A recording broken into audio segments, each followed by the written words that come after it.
Hello, everyone, and welcome back to English in Moments. I'm Elena, your host, and I am absolutely thrilled you're here with me today.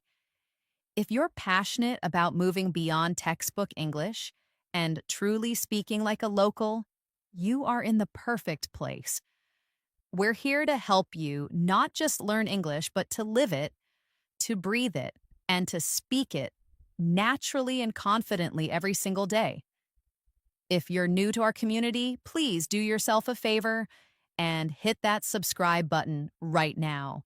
You won't want to miss our daily doses of real world English learning. Today, we're diving headfirst into a topic that is both fascinating and fundamentally crucial for anyone looking to master authentic American English: idioms and slang.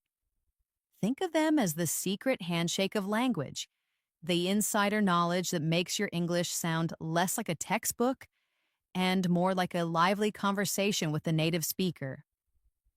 Why are idioms and slang so important, you ask?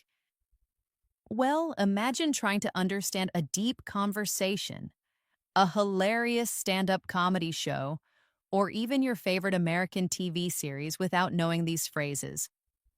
It's like trying to navigate a city with half a map. You'll get lost in translation, miss the jokes, and misunderstand the real emotion behind the words. Idioms, in particular, are phrases where the meaning isn't obvious from the individual words, like saying, "It's raining cats and dogs," when you mean it's raining heavily. If you don't know the idiom, you'll be looking for actual animals falling from the sky. Slang, on the other hand, is the informal, often trendy vocabulary that's specific to a particular group or region, constantly evolving, and gives your speech a contemporary, authentic edge. By the end of this incredibly comprehensive episode, you won't just have a list of phrases. You'll have a deeper understanding of how Americans truly communicate. You'll gain practical tools to decipher fast paced conversations. And more importantly, you'll feel empowered to actually use these expressions yourself, making your English sound effortless, confident, and genuinely American. So get ready to open your ears, stretch your mind, and perhaps even grab a notepad, because we're about to unlock some of the most vital linguistic keys to speaking English like a true local. Let's get started. All right, let's kick things off with some classic American idioms. These are the colorful, non literal phrases that are baked right into the fabric of everyday conversation. Mastering these will give you a significant boost in sounding natural. For each one, I'll explain it, give you a few examples, and then offer a quick practice prompt for you to try saying it aloud. First up, a very common one for when you're feeling unwell: under the weather. This means you're feeling sick or unwell, typically not severely, but enough to feel a bit off. It's a polite and common way to say you're not feeling great without going into detail. For example, you might say, "I'm feeling a bit under the weather today, so I might head home early from work." Or, "She didn't come to the party because she was feeling under the weather." You could even use it after a long trip, saying, "After that long flight, I was definitely feeling under the weather for a day or two." Now imagine you have a slight cold. Try saying, "I think I'm a little under the weather." Next, for something incredibly easy: piece of cake. This refers to something that is very easy to do, requiring little effort. You might hear this in a sentence like, "Don't worry about that math problem. For me, it was a piece of cake." Or, "The presentation went smoothly. It was an absolute piece of cake." It's also great for describing a quick learning curve. "Learning to use this new software was a piece of cake once I watched the tutorial." Now think of something you find super easy. How would you describe it? Say, "That test was a piece of cake." Here's a fun one, often used to tease out a secret: spill the beans. This means to reveal a secret or tell something that was supposed to be kept private. It implies accidentally or impulsively revealing information. For instance, "Come on, spill the beans." What did he say about the surprise party? Or, "I accidentally spilled the beans about their engagement before they could announce it." Sometimes someone just wants to tell, "She really wanted to spill the beans about the new project, but she managed to keep quiet." Imagine someone's holding back exciting news. Try saying, "Seriously, just spill the beans already." When it's time to go, hit the road. This simply means to leave, to begin a journey. It's a casual and direct way to announce departure. You could say, "It's getting late. We should probably hit the road if we want to beat traffic." Or, "We decided to hit the road early in the morning to avoid the heat." If you've got a long trip ahead, "I've got a long drive ahead, so I need to hit the road soon." When you're ready to go home, try saying, "All right, time to hit the road." To end your work or activities, call it a day night. This means to stop working on something or doing an activity for the rest of the day or night. It's a common way to signal the end of a task or shift. For example, "I'm exhausted. Let's call it a day and pick this up tomorrow morning." Or, "After studying for 5 hours, she decided to call it a night and get some rest." When you finish the main part of a project, "We finished the main part of the project, so I think we can call it a day." When you've done enough work or activity for the day, say, "That's enough for now. I'm going to call it a night." Next up, for pinpoint accuracy, hit the nail on the head. This means to describe exactly what is causing a situation or problem. To be precisely right.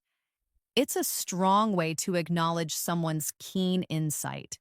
You might hear, "You really hit the nail on the head with that explanation. That's exactly what happened." Or, "His analysis of the market problem truly hit the nail on the head."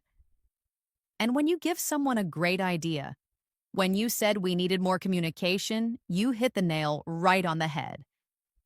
When someone says something perfectly accurate, try, "Wow, you totally hit the nail on the head." And for anything expensive, "Cost an arm and a leg." This refers to something being very expensive, costing a great deal of money. For instance, "That new sports car looks amazing, but it must cost an arm and a leg." Or, "Getting those repairs done on the house is going to cost an arm and a leg." It's also great for travel. "I really want to travel, but flights these days cost an arm and a leg." Imagine a really expensive item you want. Say, "Oh, that designer bag must cost an arm and a leg." To ensure everyone is aligned, on the same page. This means to be in agreement or have the same understanding about something, to share the same information or viewpoint. You could say, "Before we move forward, let's make sure we're all on the same page about the project goals." Or, "After our meeting, I think everyone is finally on the same page regarding the new strategy." For teamwork, we need to get the team on the same page before we present to the client. Check for understanding with a friend or colleague. Are we on the same page about tomorrow's schedule? When you're being adaptable, go with the flow. This means to adapt to a situation rather than trying to control it, to be relaxed and flexible and accept things as they happen. For example, our plans might change unexpectedly, so let's just go with the flow and see what happens. Or, "He's very easygoing. He always just goes with the flow." Sometimes in life, you just have to embrace it. Sometimes in life, you just have to go with the flow instead of fighting against it. Imagine a flexible situation. Say, "I'm easy. I'll just go with the flow today." A classic for good luck, break a leg. This means good luck. It's almost always used before a performance like a play, concert, or presentation, or before a challenging task. You might hear, "You've got a big presentation today. Break a leg. I know you'll do great." Or, before going on stage, the director told the actors to break a leg. It's also great for interviews. "I hope you break a leg at your job interview tomorrow." Wish someone good luck before a challenge. Break a leg on your exam. When you have to endure something tough, bite the bullet. This means to endure a difficult or unpleasant situation because it is unavoidable. To face a difficult situation with courage. For instance, "I really don't want to work overtime, but I guess I'll just have to bite the bullet and get it done." Or, "The project was complicated, so we had to bite the bullet and work late all week." Sometimes it's just a tough choice. It's a tough decision, but sometimes you just have to bite the bullet and do what's necessary. Mentally prepare for a difficult, unavoidable task. Say, "Time to bite the bullet and call my boss about that mistake." To grab someone's attention. Catch someone's eye. This means to attract someone's attention. It can be literal, like making eye contact, or figurative. You might hear, "I tried to catch the waiter's eye, but he was busy serving another table."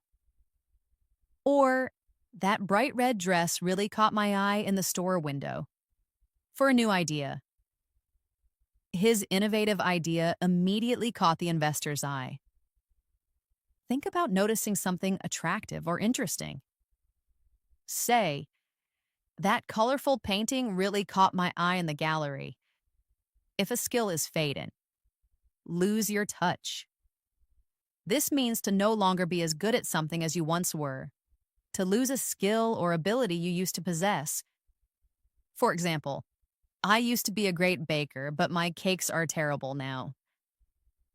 I think I've lost my touch. Or, the tennis player admitted he might have lost his touch after several losses. If someone's been away, he's been out of the game for a while, so he's worried he's lost his touch. If you feel like you're not as good at something anymore, say, "I think I'm losing my touch at playing guitar." When nerves strike before a big event, get cold feet. This means to suddenly become too frightened or nervous to do something you had planned to do, often something important like a wedding or a big decision. You could say, "He was supposed to propose, but he got cold feet at the last minute and didn't do it." Or, "She was ready to sign the contract, but then she got cold feet about moving to a new city." It's also a good phrase for encouragement. Don't get cold feet before your presentation. You're going to do great. Imagine backing out of something due to nerves. Say, "I almost got cold feet before my interview, but I went anyway." And to regain composure, pull yourself together. This means to regain control of your emotions and behave normally, especially after being upset, emotional, or disoriented. For instance, "Stop crying and pull yourself together. We have to figure this out." Or, after the shock wore off, she took a deep breath and pulled herself together. When someone is stressed, "I know you're stressed, but you need to pull yourself together and focus on the task." If you're feeling a bit flustered or emotional, tell yourself, "Okay, Elena, pull yourself together." Now let's look at another set of vital idioms often related to challenges or effort. When pigs fly. This means something that will never happen, an impossibility. It's used sarcastically to express disbelief. For example, "My brother will clean his room when pigs fly." Or if someone asks for a raise, "Do you think they'll give us a raise this year?" "Yeah, when pigs fly." And for apologies. "She said she'd apologize, but I think that will happen when pigs fly." Think of something highly unlikely. Say, He'll finish his project on time. When pigs fly. Bite off more than you can chew. This means to take on a task that is too big or too difficult to handle. To attempt something beyond your capability. You might hear, I think I bit off more than I could chew by volunteering to organize the entire event by myself. Or as a warning, be careful not to bite off more than you can chew with too many commitments. And for someone who overcommits, he probably bit off more than he could chew when he tried to learn 3 new languages at once. If you feel overwhelmed by a task, say, I think I might have bitten off more than I can chew with this project. Get something off your chest. This means to reveal something that has been bothering you or causing you to feel guilty or anxious. To confess or express something that's been weighing on your mind. For instance, I need to get something off my chest. I accidentally broke your favorite mug. Or after a tough conversation. Talking to my friend really helped me get it off my chest and feel better. It's always good advice. If you have something on your mind, it's always good to get it off your chest. Imagine having a secret or concern you want to share. Say, can I talk to you? I really need to get something off my chest. In the same boat. This means to be in the same difficult or unpleasant situation as someone else, to share the same problem or circumstance. For example, we're all trying to meet this tight deadline, so don't worry, we're all in the same boat. Or after a shared experience, after the power outage, everyone in the neighborhood was in the same boat without electricity. For students, many students feel the pressure of exams, so you're not alone. We're all in the same boat.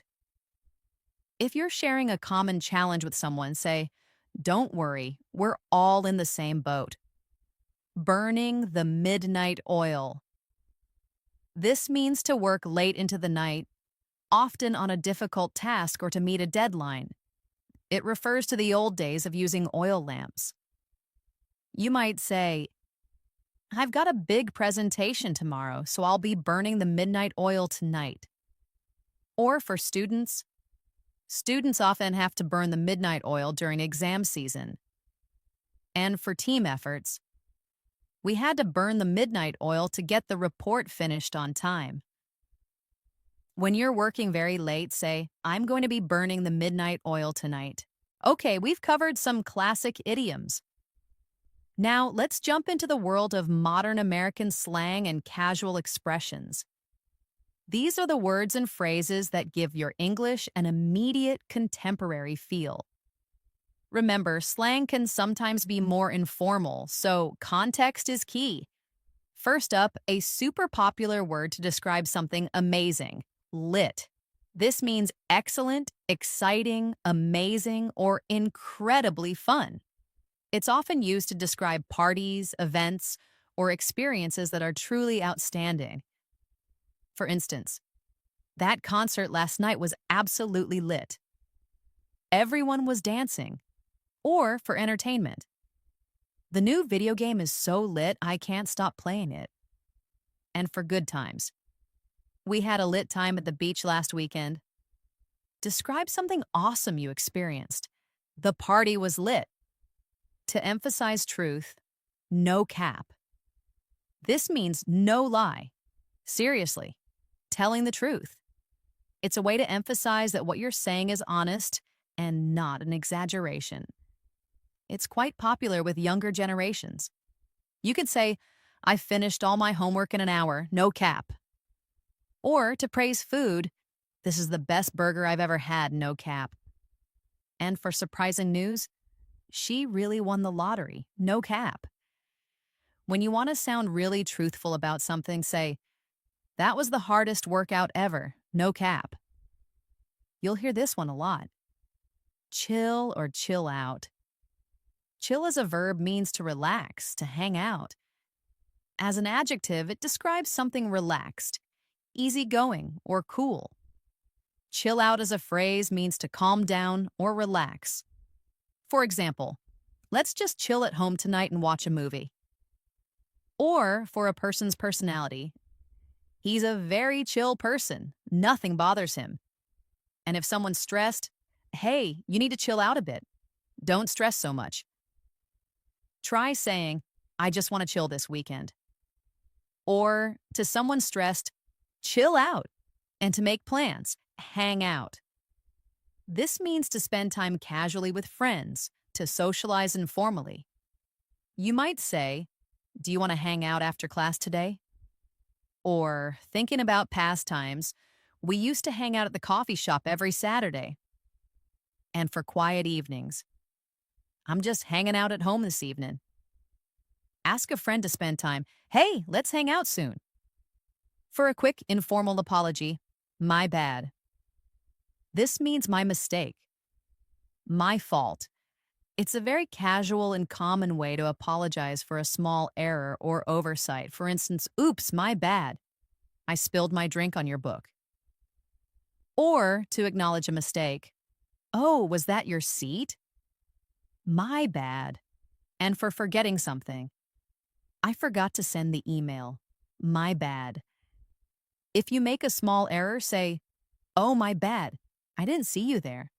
To express impressive success, crush it.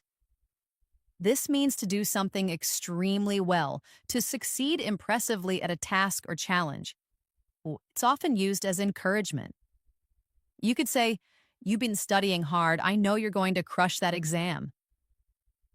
Or for a team's performance, the team really crushed it in the final game. They played incredibly well. And as encouragement, go out there and crush it today. You're ready. Encourage someone before a challenge. You got this. Crush it. Next, the versatile vibe. As a noun, it's the atmosphere or feeling of a place, person, or situation. As a verb, it means to get a good feeling about someone or something, or simply to relax and enjoy the moment, often in sync with music or a person. For example, this restaurant has a great vibe. I love the music and lighting. And for music, I really vibe with this song. It's exactly what I needed. You can also describe a person. I get a good vibe from her. She seems trustworthy. Or simply enjoying. We just sat on the porch listening to music and vibing. Describe an atmosphere. The party had a really good vibe. If you're super tired, beat. This means extremely tired, exhausted, worn out. You might say, after working a 12-hour shift, I'm totally beat. Or after physical activity, I ran a marathon yesterday, so my legs are absolutely beat today. When you just want to rest, I'm too beat to go out. I just want to sleep. When you're very tired, say, I'm absolutely beat after that workout. For expressing excitement, pumped or stoked. Both mean very excited or enthusiastic about something. Stoked can sometimes imply a more intense, almost adrenaline-fueled excitement.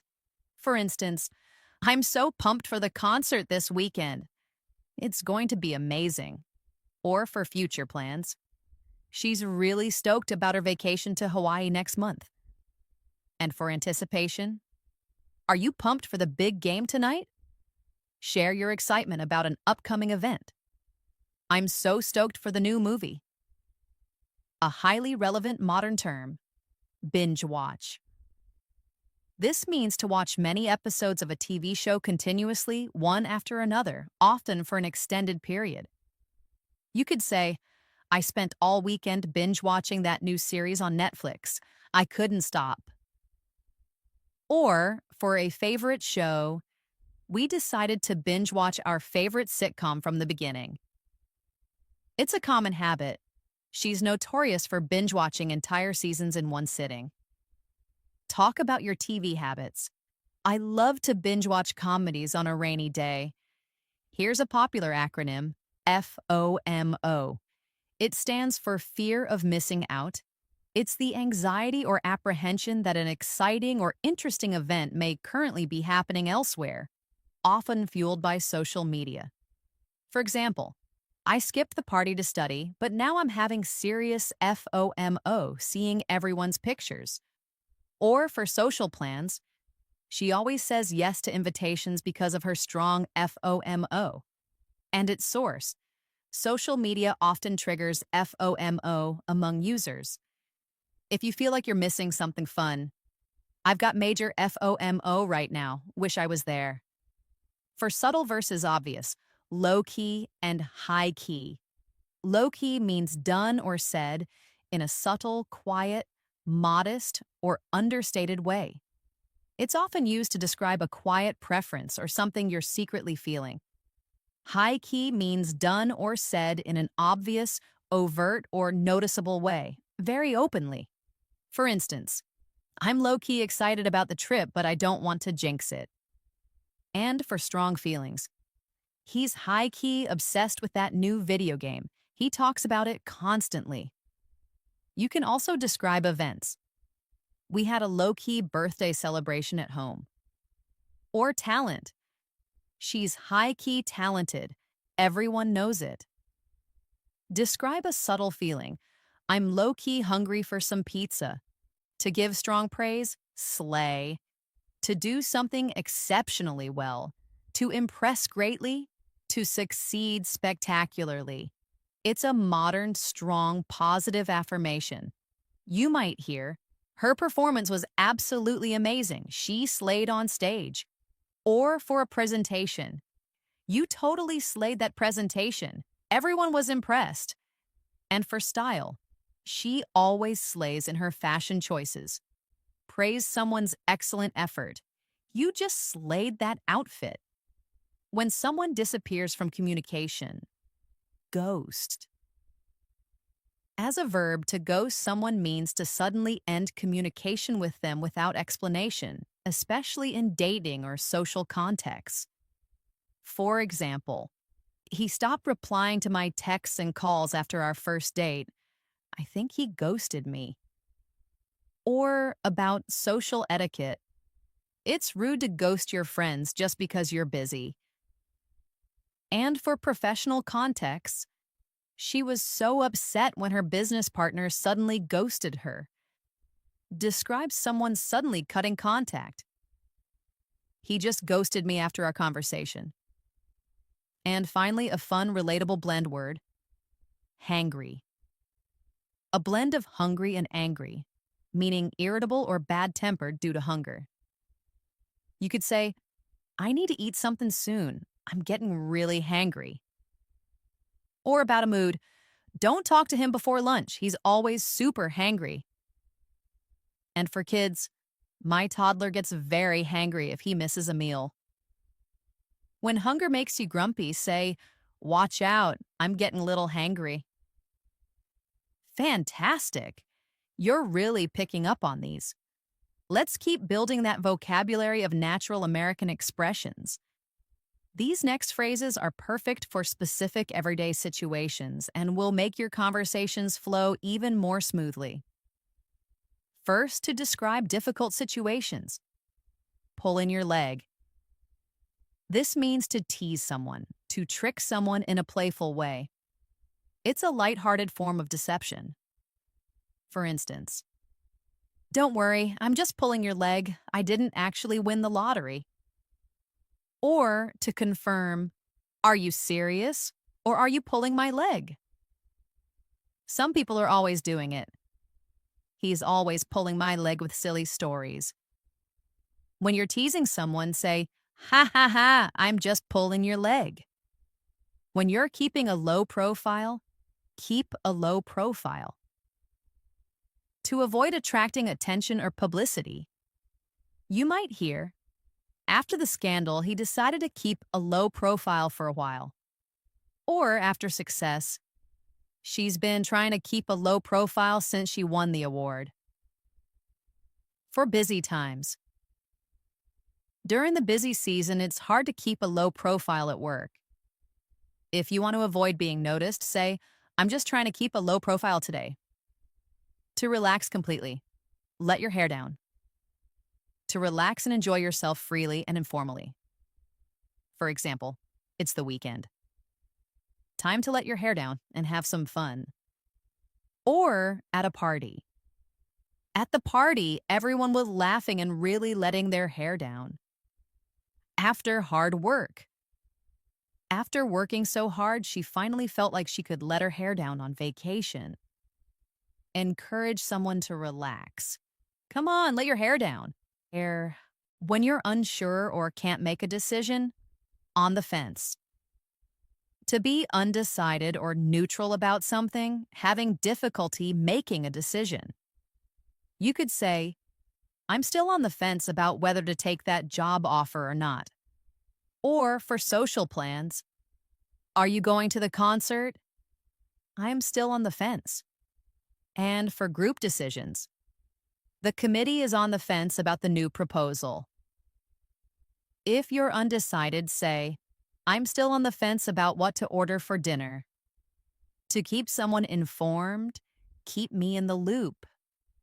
To keep me informed about developments or progress, include me in the communication.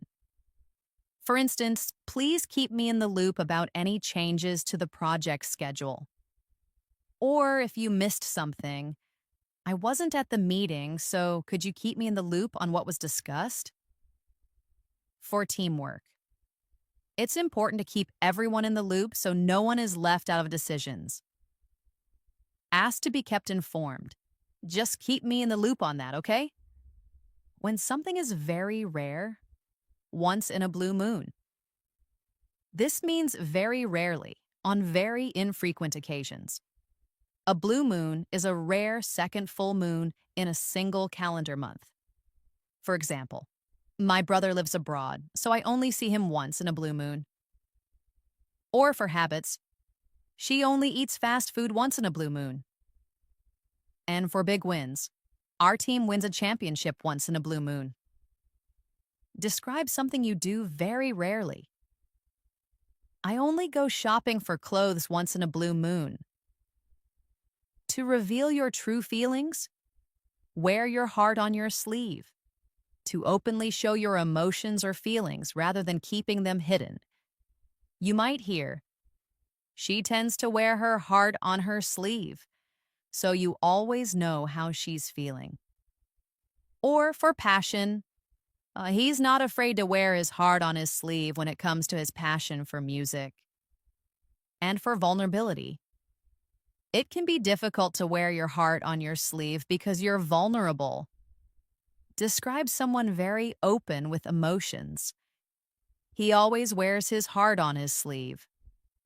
When you're extremely busy, swamped. To be overwhelmed with a large amount of work or tasks, extremely busy.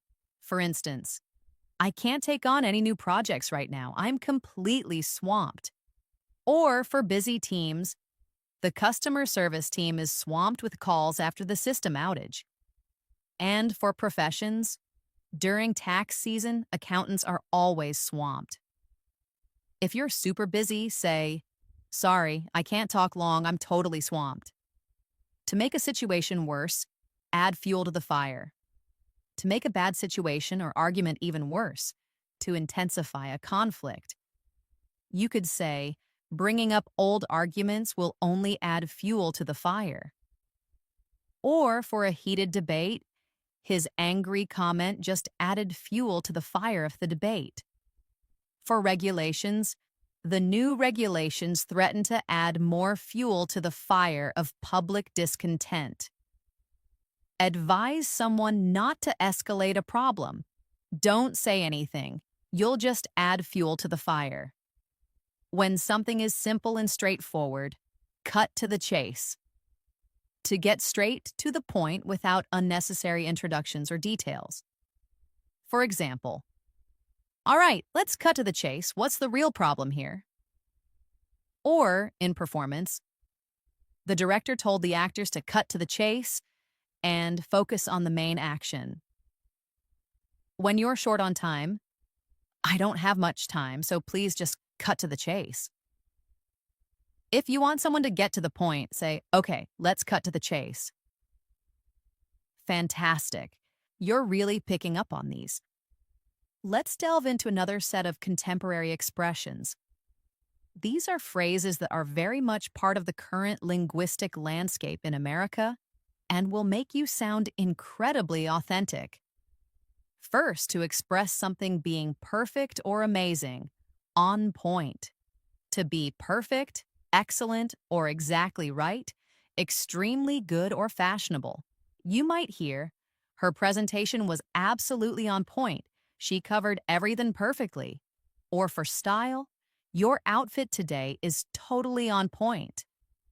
And for service, the restaurant's service was on point, very attentive. Describe something that's perfect. That idea is totally on point.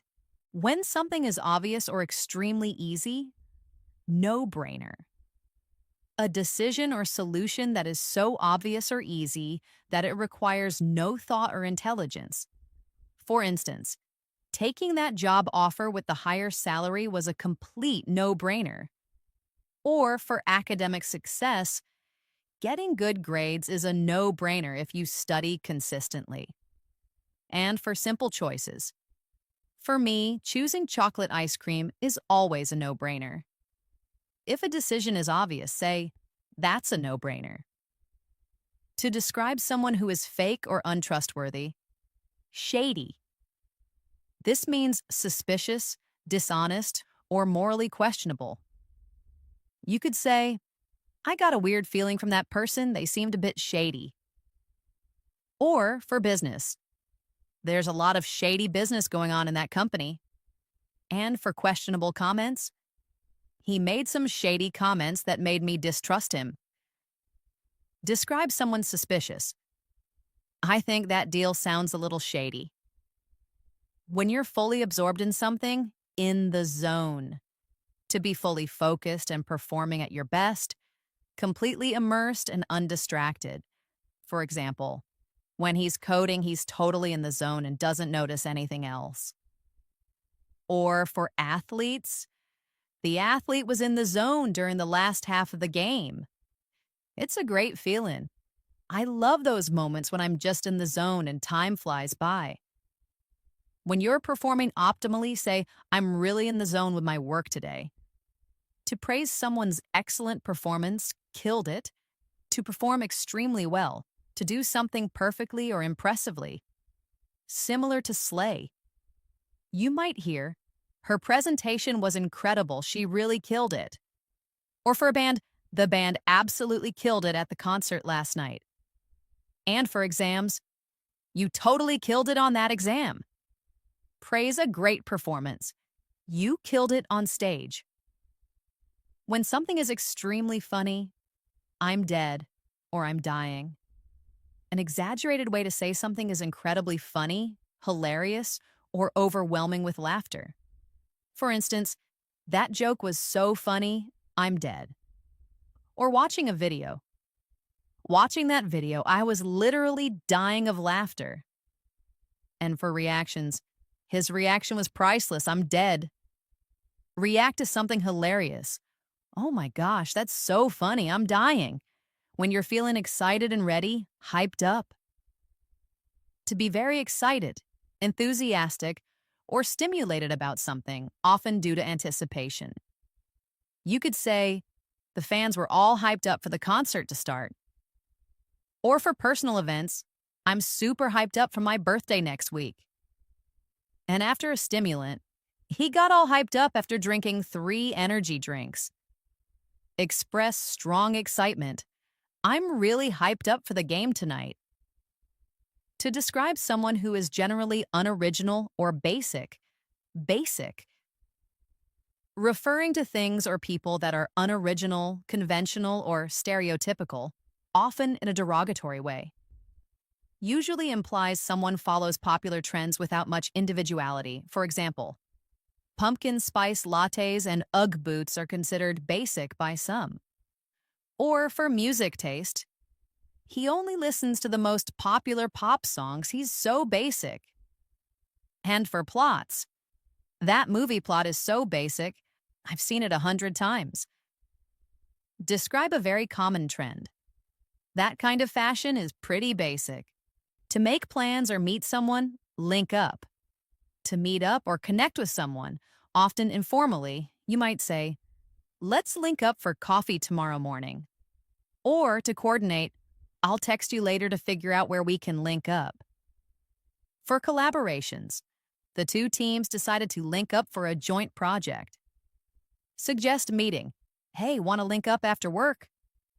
When you're completely exhausted, wiped out. To be extremely tired, utterly exhausted. Similar to beat. For instance, after hiking all day, I was completely wiped out. Or after a workout, that intense workout left me feeling totally wiped out. And for kids, the kids were wiped out after a day at the amusement park. When you're very tired, I'm wiped out, I need a nap. When someone is being overly dramatic, extra. This means excessive over the top, or overly dramatic in behavior or appearance. You could say, he always makes such a scene. He's so extra. Or, for fashion, that outfit is a bit extra for a casual dinner, don't you think? And for small issues, she was being so extra about her tiny paper cut. Describe overly dramatic behavior. He's so extra when he complains. To casually refer to something that's great, dope. Excellent, very good, impressive, or cool. For example, that new song is really dope. Or, for possessions, he got a dope new car. And for skills, your photography skills are dope. Praise something cool. That's a dope jacket. Incredible work so far. We've covered a huge amount of ground, from timeless idioms to modern slang that defines casual American conversation. But simply knowing these words isn't enough. The real magic happens when you understand how to use them in context and, perhaps more importantly, how to recognize them when native speakers use them. Let's explore a few more valuable expressions and then talk about how to truly integrate all of this into your everyday English. First, to express being able to handle something, got it covered. To have taken care of something, to have everything under control. For instance, don't worry about the dinner, I've got it covered. Or in a dialogue, who's bringing the drinks? I've got it covered. For delegating, just focus on your part, I'll get the rest covered. Offer to handle something. Don't stress, I've got it covered. When something is not a problem, no biggie. This means no problem. It's not a big deal. Unimportant. It's a very casual way to downplay an issue. You could say, thanks for picking up my mail. No problem, no biggie. Or for minor delays. I know I'm a few minutes late, but it's no biggie, right? And for plans. If you can't make it, it's no biggie. We can reschedule. If something isn't a problem, say, it's no biggie, honestly. A common affirmative. You bet. This means certainly. Absolutely. You're welcome. It's a pleasure. Used as a strong agreement or a more enthusiastic, you're welcome. For example, thanks for helping me move. You bet. Or for confirmation, are you coming to the party? You bet I am. And for offering help, can you lend me a hand? You bet. Respond enthusiastically to a request or thank you. Can I count on you? You bet. To say goodbye casually, catch you later or catch you later. This means see you later, goodbye. A very informal way to say farewell. You might say, I've got to go, catch you later. Or, after a good visit, it was good seeing you, catch you later. And for future meetings, I'll finish this up and then catch you later at the cafe. Say goodbye casually. All right, I'm out. Catch you later. When you have a strong desire for something, craving, a strong desire or longing for something, especially food or drink. It can also be used for non-food items. For instance, I'm really craving a slice of pizza right now. Or, after a tough day, After that intense meeting, I'm craving a quiet evening. And for adventures, she has a serious craving for adventure. Express a strong desire. I'm craving something sweet. To describe something that didn't happen. Flop. A complete failure, something that does not succeed at all. You could say, the new movie was a total flop at the box office. Or for business ideas, his business idea turned out to be a complete flop. And for events, despite all the effort, the event was a flop due to bad weather. Describe a failure. The concert was a total flop. When something is very exciting or surprising, mind-blowing.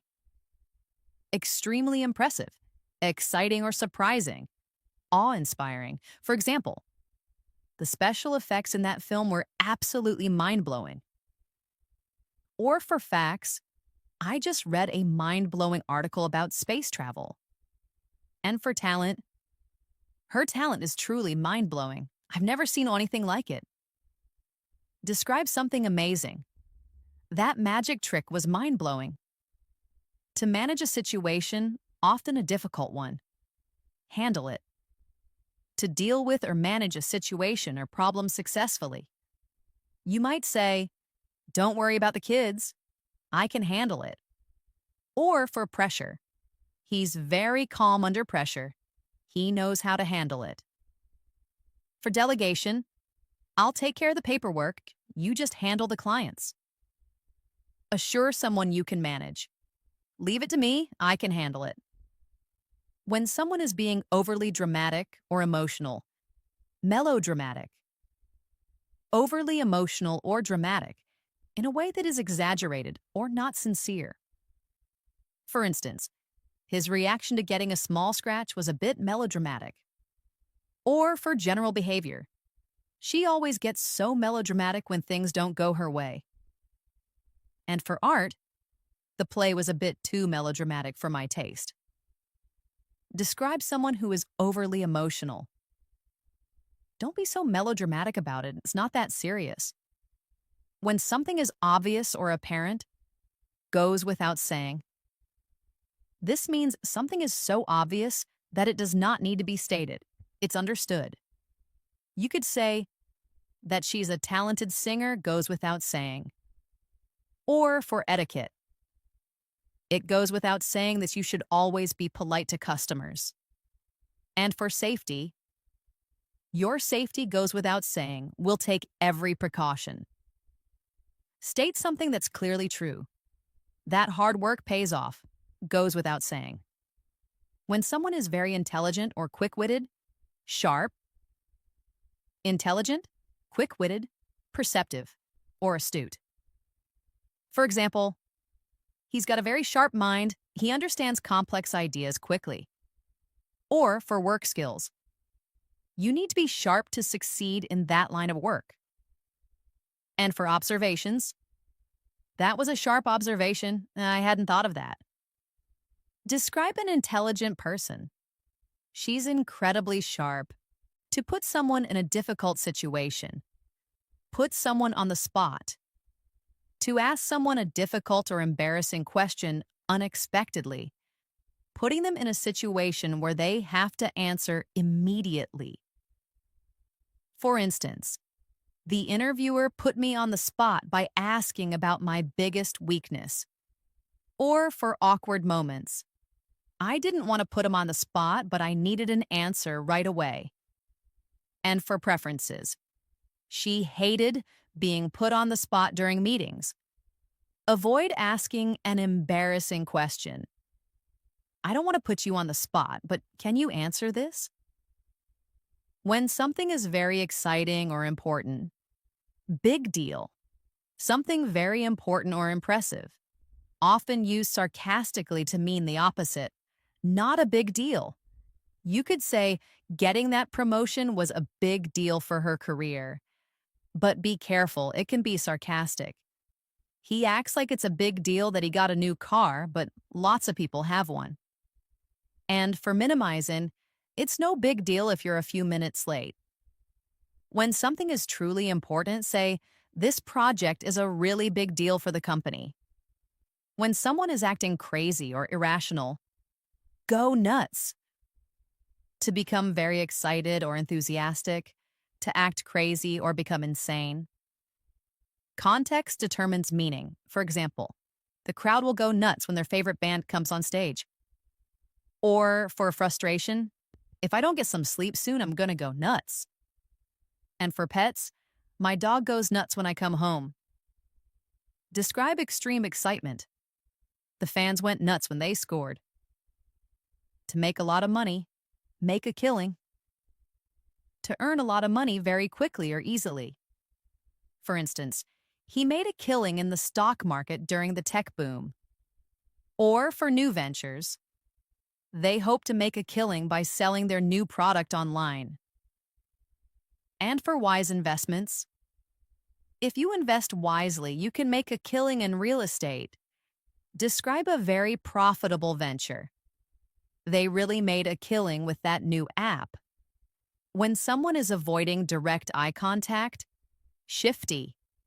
Seeming dishonest or untrustworthy, often suggested by restless or indirect movements, especially of the eyes. You might say, "The man's shifty eyes made me feel uncomfortable." Or for answers, "He gave a shifty answer, avoiding the real question." And for trust, "I don't trust him. He's a bit shifty." Describe someone suspicious. "He gave me a shifty look." When something is very clear or obvious, crystal clear, very easy to understand, perfectly clear. For example, after your explanation, everything is crystal clear now? Or for instructions, make sure the instructions are crystal clear so there are no mistakes. And for intentions, her intentions were crystal clear from the start. Confirm understanding. Yes, that's crystal clear, thank you. Incredible work so far. We've covered so many amazing American English idioms and slang terms today. From under the weather to no cap, and from go with the flow to being hyped up, you now have a powerful arsenal of expressions that will truly transform your English. But simply knowing these phrases is just the first step. The real mastery comes from integrating them naturally into your own speech and truly understanding them when you hear them. Here are some final advanced tips for making these idioms and slang a part of your everyday vocabulary. First, immerse yourself actively. Don't just passively watch American movies, TV shows, and YouTube videos. Actively listen for these idioms and slang words. When you hear one, pause, rewind, listen again. Try to understand the context.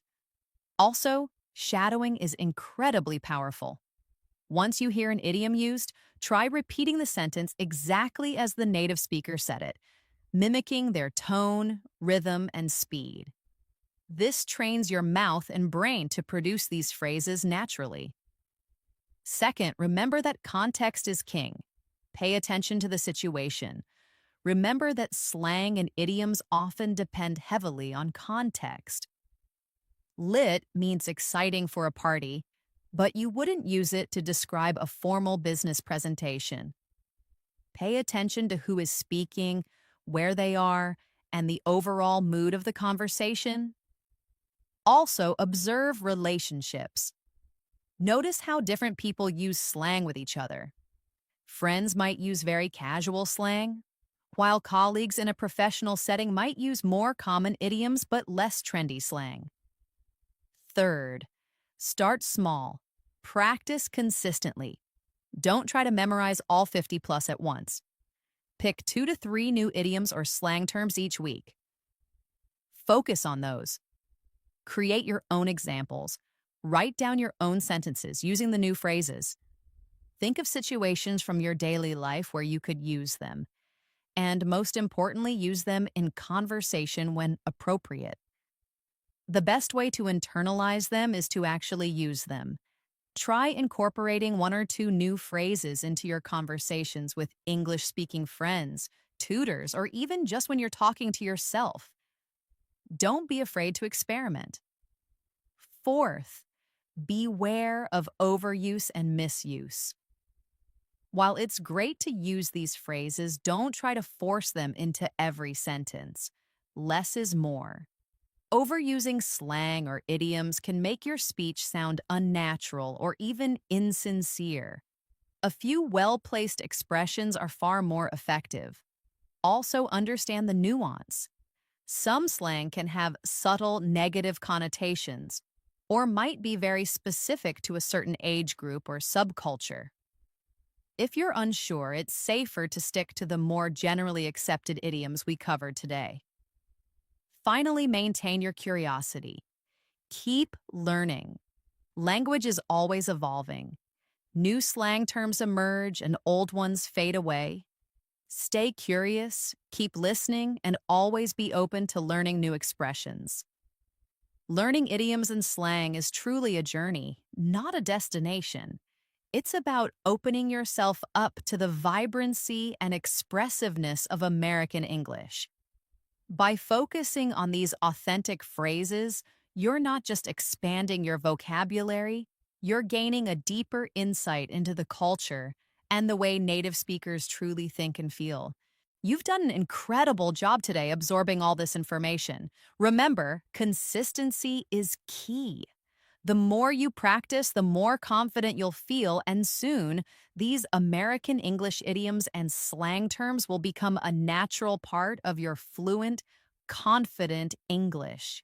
That's all for today's deep dive into American English idioms and slang on English in moments. I sincerely hope you found this episode helpful and that you're feeling more confident about speaking like a local. If this lesson brought you value, please remember to show your support by giving us a thumbs up, leaving a comment with your favorite new phrase, and absolutely subscribing to our channel. Hitting that bell icon will ensure you never miss a new episode, as we're here daily to help you on your English learning journey. You can also find a treasure trove of additional resources and past episodes right here on our channel to continue your progress. Keep practicing, keep immersing yourself, and keep embracing the incredible journey of mastering English. I'll catch you in the next one. Happy learning!